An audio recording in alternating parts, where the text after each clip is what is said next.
Bonsoir et bienvenue. On se mardi 22 février 2022. On va essayer de pas se tromper avec tous ces deux.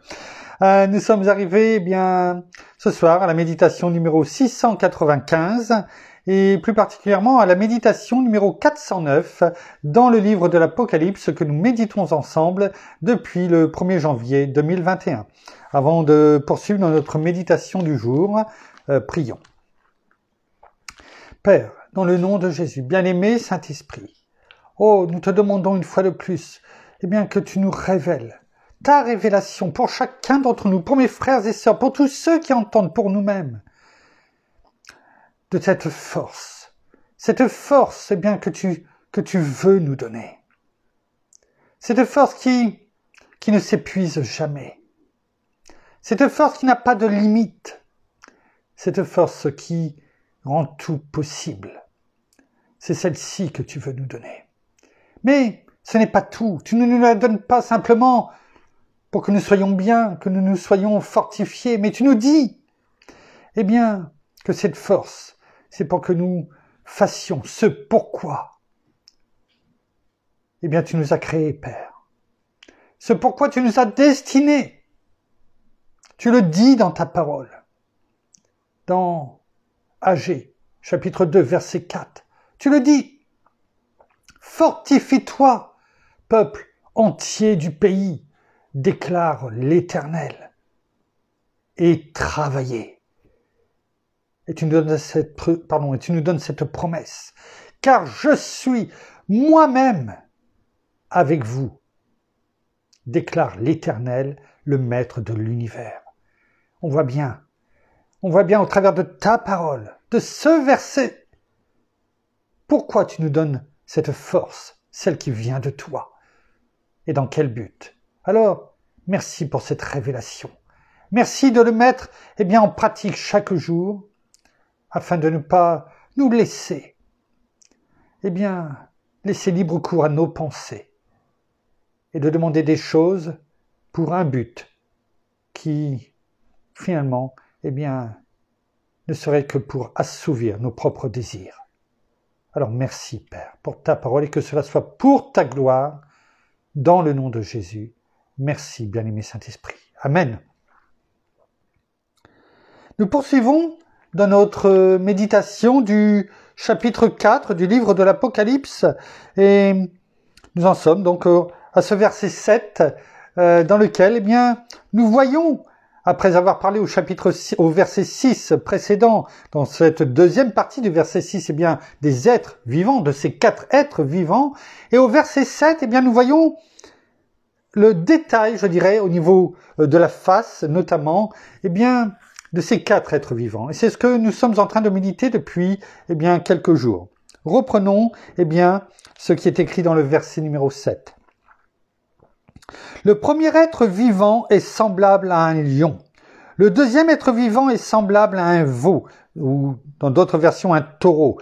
Le troisième être vivant a comme un visage d'homme, et le quatrième être vivant est semblable à un aigle en plein vol.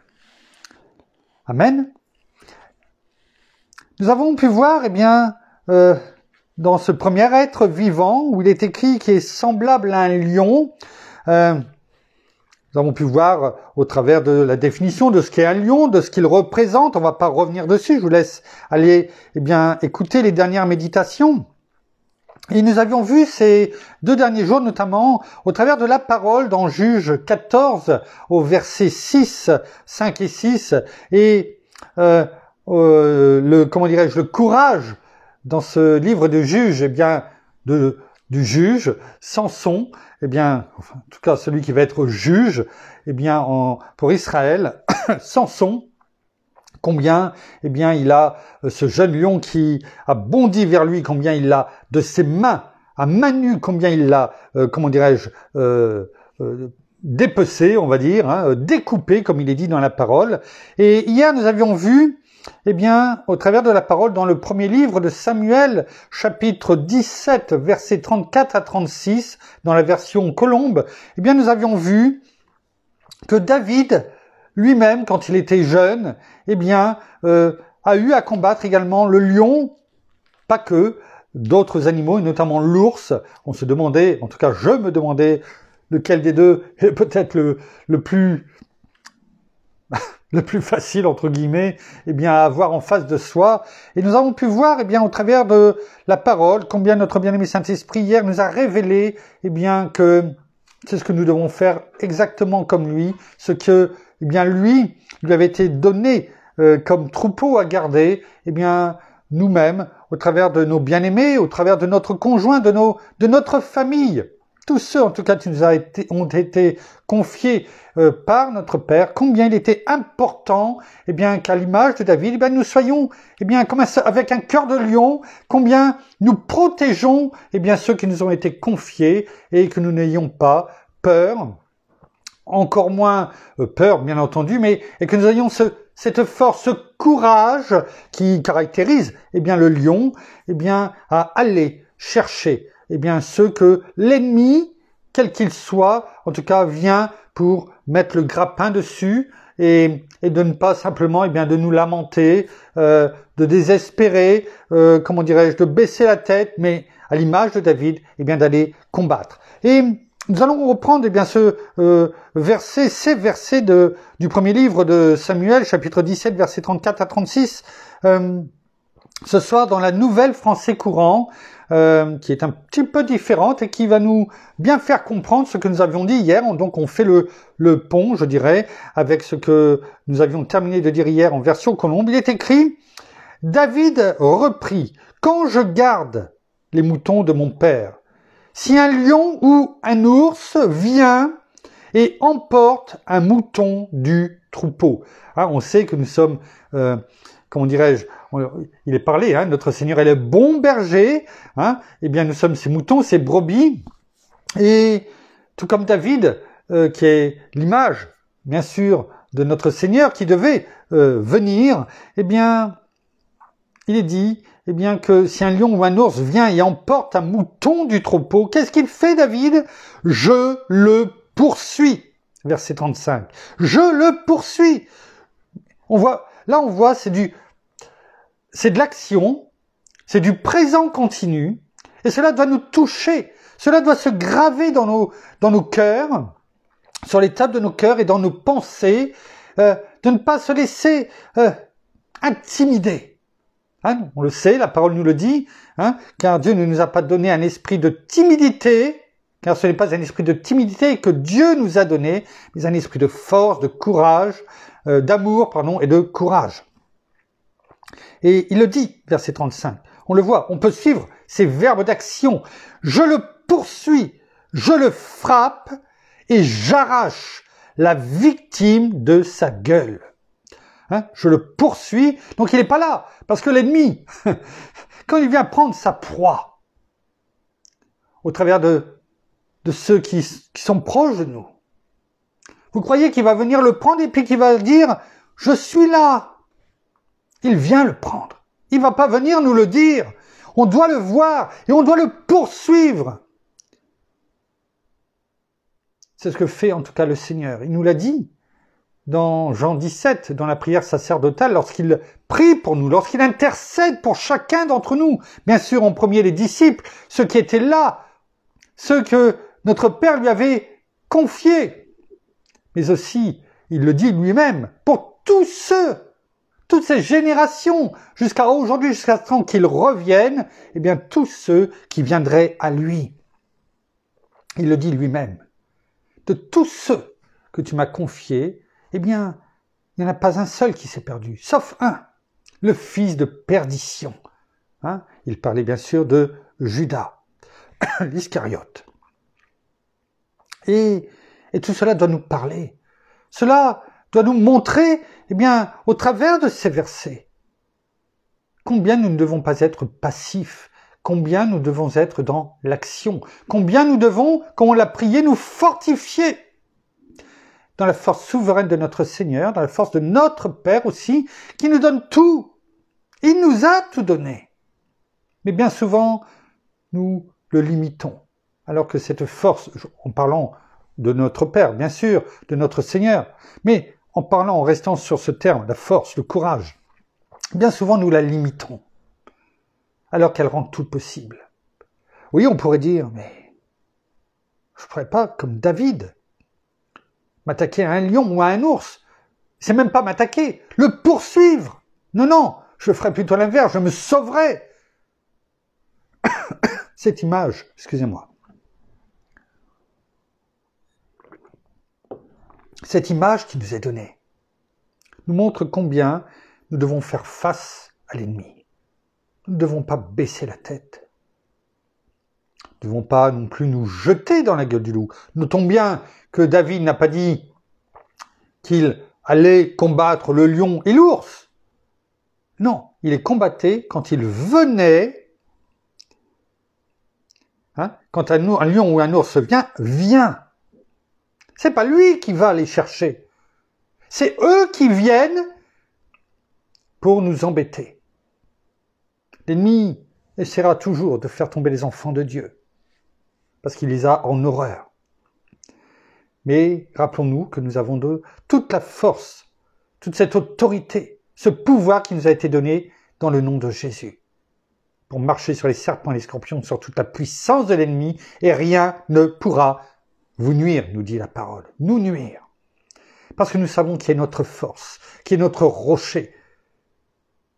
Balayons toutes ces forteresses que l'ennemi veut mettre dans nos cœurs et dans nos pensées, et qui finalement, au bout d'un moment, risquent, si on n'y fait pas, si on n'y prend pas garde, de nous faire tellement d'ombre que nous ne voyons plus la lumière qui est notre Seigneur. Donc c'est tout cela aussi que la parole nous donne au travers de ces images. Donc je le poursuis, je le frappe et j'arrache la victime de sa gueule. Notons bien après ce qui est dit. S'il se dresse contre moi, sous-entendu, s'il a encore l'audace de se dresser contre moi, je le saisis à la gorge et je le frappe à mort. Vous voyez, la parole est claire, en Nouvelle Français courant aussi. C'est du français courant. S'il a l'audace encore de ne pas vouloir partir quand je lui dis de partir, et de lâcher ce qu'il avait pris, ce qui m'appartient, entre guillemets, ce que tu m'as confié, Père, je ne lui dis pas timidement, écoute, on va s'asseoir, on va parler, on va discuter. Non, non. Là, je viens le saisir à la gorge. C'est ce qui est écrit, Je le saisis à la gorge et je le frappe à mort. Voilà comment on doit traiter, entre guillemets, l'ennemi, notre ennemi commun. Je parle pas, attention, on est bien d'accord, je vous demande pas de saisir à la gorge le premier venu qui va vous embêter et je le saisir à la gorge et le frapper à mort. C'est pas du tout ce que la parole nous dit. On a très bien compris de quel ennemi il est parlé ici. Verset 36. C'est ainsi que j'ai tué des lions et des ours. Il n'est pas dit, c'est ainsi que j'ai tué le lion. C'est ainsi que j'ai tué des lions et des ours. Pourquoi? Parce que l'ennemi, même si il vient, qu'on le saisit à la gorge, s'il ne veut pas partir tout de suite, et qu'on le frappe à mort, et qu'on lui dit, maintenant tu pars, et qu'il part, bien entendu, dans le nom de Jésus, il reviendra, il essaiera à nouveau. Il l'a dit avec notre Seigneur, il est venu, il a tenté, il a essayé de le faire tomber, et à la fin, parce que notre Seigneur déclaré, proclamé la parole, il a dit, je m'en vais, oui, mais je reviendrai à un moment plus favorable. Donc il essaiera, et on le voit ici, quand on regarde bien ce qui est écrit, il est dit des lions, il n'est pas dit un lion, des lions. Donc toujours, tenir ferme, l'œil à l'aguet, on doit veiller, toujours être ces sentinelles sur les murs de Jérusalem, spirituels, peut-être, mais en tout cas là où nous sommes, de veiller. Et tout comme David, quel que soit le nombre de lions qui viennent, de savoir ce qu'il faut faire. La marche à suivre nous a été donnée. Ne l'oublions pas. C'est ainsi que j'ai tué des lions et des ours. je ferai subir le même sort à ce Philistin païen. Hein, déjà le Philistin en lui-même, eh bien à cette époque-là, en tout cas, eh bien était l'image de l'ennemi, mais il est bien rajouté païen, c'est-à-dire que eh bien qu'il sert des dieux, qui n'est pas le Dieu vivant, celui de David. On en a parlé hier, on va pas revenir eh bien dessus, puisqu'il a insulté l'armée du Dieu vivant. On l'a dit, sans revenir en détail dessus, il y a une chose qui est sûre, c'est que, eh bien, ce Dieu que nous servons, notre Père, notre Créateur, celui qui a envoyé son Fils pour nous sauver, parce que, je le répète, allez lire Proverbe 8, allez lire Proverbe 8, et vous verrez combien la description de notre Seigneur, combien il était bien auprès de notre Père, l'un avec l'autre. Ils étaient bien, ils étaient heureux ensemble. Et pourtant, eh bien notre Seigneur, quand notre Père cherchait quelqu'un pour venir sur la terre, pour venir nous sauver, eh bien notre Seigneur n'a pas hésité. Il s'est porté volontaire pour nous, sachant ce qui allait se passer. Quel amour pour nous. Cela aussi est bon de nous le rappeler, de ne pas vouloir toujours venir demander, comme on l'a dit, la force souveraine. Il faut le demander parce que, et on la recevra, et on l'a en nous. Mais de se rappeler aussi que notre Seigneur aurait pu aussi bien dire, non, non, mais je les laisse eh bien, dans ces sables mouvants de leurs ténèbres, dans leurs péchés. Ils l'ont cherché, attendons encore. Ça aurait pu. Mais il nous aimait tellement, il nous aime toujours autant. C'est bon aussi de se le rappeler. C'est bon de se rappeler qu'il a tout quitté, où il était parfaitement bien, où il, comment dirais-je, il a dit jouer, bien même avant que la terre soit créée. Eh bien, sur l'univers, il était près de notre Père. Allez lire Proverbe 8. Allez le lire. C'est tellement touchant quand on comprend les choses et qu'on se dit « Et tu as tout abandonné pour moi, afin que j'ai cette possibilité en venant à toi, en me repentant, eh bien d'avoir cette vie éternelle. Tu as tout abandonné, tu as tout délaissé. Tu es venu, tu as été humilié, tu as été meurtri. Tu as souffert pour moi. » Soyons humbles devant ce que le Seigneur a accompli et fortifions-nous aussi eh bien, au travers de ces paroles et de la parole de Dieu et de voir aussi en amont, parce qu'il est facile de boire en bas. Vous savez, quand l'eau est descendue, ouais, c'est facile, mais si on peut boire en bas, c'est bien parce que l'eau, eh bien, vient de la montagne. Parce qu'elle a été créée. Parce que, eh bien, elle a dû faire ce passage pour arriver en bas. Et nous, là, c'est tellement facile. Il suffit de prendre, de manger, enfin de boire. La parole de Dieu nous est donnée. Elle est là. Et combien de fois nous la prenons, nous la lisons, sans que cela nous fasse, et je me mets dedans, hein, sans que cela nous fasse bien, cela nous touche. Nous la lisons, peut-être pour nous donner bonne conscience, alors qu'elle devrait nous toucher. Nous retourner. Alors, comme David, on l'a dit hier et on termine encore sur cela ce soir, eh bien, que la parole soit vivante en nous. Que notre Dieu, notre Père soit vivant en nous. Que notre Seigneur, lui qui est déjà en nous et nous en lui, que son caractère nous remplisse totalement. Pas simplement les endroits que l'on veut bien encore lui donner. Non, totalement, complètement. Que notre bien-aimé Saint-Esprit, lui qui a, rappelez-vous, eh bien, saisi, l'Esprit de l'Éternel a saisi Samson avant qu'il mette en pièces ce jeune lion rugissant. Eh bien, nous avons besoin de leur laisser toute la place. toute la place. Pas seulement les quelques endroits que nous avons envie de donner. Non, toute la place. Car c'est à ce prix.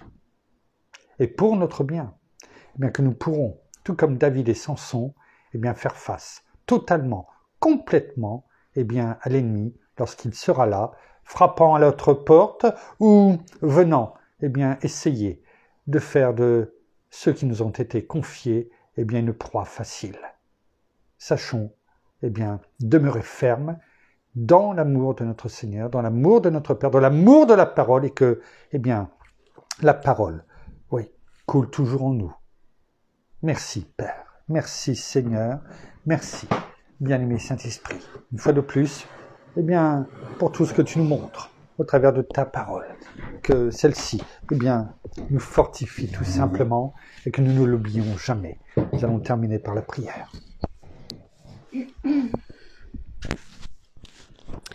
Oh Seigneur, merci encore pour ta parole ce soir. Merci encore pour ton enseignement. Merci pour tout ce que tu nous montres, non seulement à travers la parole, mais à travers toutes ces images. Merci encore parce que tu es là à nos côtés et ne perdons pas courage. Prenons ce courage que tu nous donnes. Tu nous dis non seulement de nous fortifier en ta force souveraine, mais oui, tu nous demandes de nous fortifier et de garder courage, de ne pas non pas nous démonter, mais ne pas avoir peur, de ne pas craindre parce que tu es là à nos côtés, que nous ayons cette force de pouvoir avancer et d'aller non pas chercher l'ennemi, mais simplement de lui montrer qui nous sommes, parce que nous sommes tes enfants. Alléluia. Et nous avons non seulement ce pouvoir, cette autorité, non pas par rapport à nous, mais par rapport à ce que toi tu nous as donné. C'est toi qui as tout mis dans nos mains. C'est à nous aussi maintenant de l'activer et non seulement de le mettre en pratique tous les jours dans notre vie. Alléluia. Alors soyez tous abondamment bénis, frères et sœurs, dans le nom de notre Seigneur Jésus-Christ. Amen.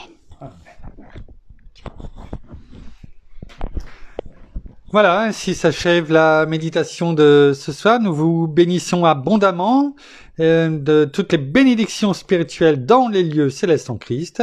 Nous saluons nos amis au Québec, au Canada, en francophonie, en France, à Paris et tout autour de chez nous. Et nous vous souhaitons à toutes et à tous une excellente fin de journée pour certains, de soirée pour d'autres. En tout cas, une excellente nuit dans la paix de notre Seigneur Jésus-Christ qui nous la donne abondamment, ne l'oublions pas. Et bien sûr, nous vous donnons rendez-vous demain pour la suite de nos méditations dans le livre de l'Apocalypse. Mais avant de vous quitter, vous avez vu, mon épouse est restée à mes côtés. Vous avez l'habitude, c'est qu'il y a sûrement une petite annonce qui arrive. Je lui repasse le micro. Oui, donc alors une annonce personnelle encore une fois. Alors non pas pour un de nos petits-enfants, non, nous voulons souhaiter simplement un joyeux anniversaire à notre unique, on peut le dire, c'est vrai, belle-fille. Oui, oui, c'est la seule. Et oui, nous n'avons qu'un seul fils. Oui, voilà. Donc à notre unique belle-fille, donc Émilie, qui fête aujourd'hui son anniversaire. Et donc nous souhaitons un joyeux anniversaire. Joyeux anniversaire à Émilie. Voilà, nous lui faisons de gros bisous. Nous lui avons déjà envoyé des petits messages, mais voilà, nous lui disons simplement que nous pensons à elle. Voilà, gros bisous Émilie et encore joyeux anniversaire auprès bien sûr de tous ceux que tu aimes, bien évidemment. Bisous. Bisous. Voilà, donc ainsi s'achève la méditation de ce soir. En attendant demain, de vous retrouver demain, soyez abondamment bénis. À demain. Au revoir.